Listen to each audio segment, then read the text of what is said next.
بسم اللہ الرحمن الرحیم۔ افطار کی دعا۔ اللہم انی لک صمت وبک آمنت وعلیک توکلت وعلی رزقک افطرت۔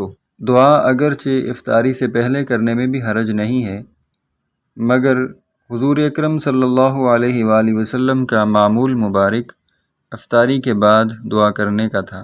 اسی سلسلہ میں مختلف فتاوی جات میں اس بات کو ذکر کیا گیا ہے کہ حدیث پاک میں جو لفظ وارد ہوا ہے افطرت، اس کا حقیقی معنی یہی ہے کہ افطاری کے بعد حضور علیہ الصلوۃ والسلام دعا فرماتے تھے، کیونکہ اس میں ماضی کا معنی پایا جاتا ہے اور کسی ضرورت کے بغیر لفظ کو حقیقی معنی سے ہٹانا جائز نہیں ہوتا۔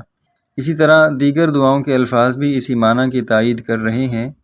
مثلاً حضور علیہ الصلوۃ والسلام ایک دعا یہ بھی فرمایا کرتے تھے افطاری کے وقت، جس کا مفہوم ہے پیاس ختم ہو گئی، خشک رگیں تر ہو گئیں اور اجر پکا ہو گیا۔ اس سے بھی یہی پتہ چلا کہ حضور علیہ الصلوۃ والسلام کا معمول یہی تھا کہ حضور افطاری کے بعد دعا فرماتے، اور اگر کوئی افطاری سے پہلے دعا کرتا ہے اس میں حرج نہیں، لیکن حضور علیہ الصلوۃ والسلام کی سنت یہی ہے کہ حضور علیہ الصلوۃ والسلام افطاری کر کے پھر دعا فرمایا کرتے تھے۔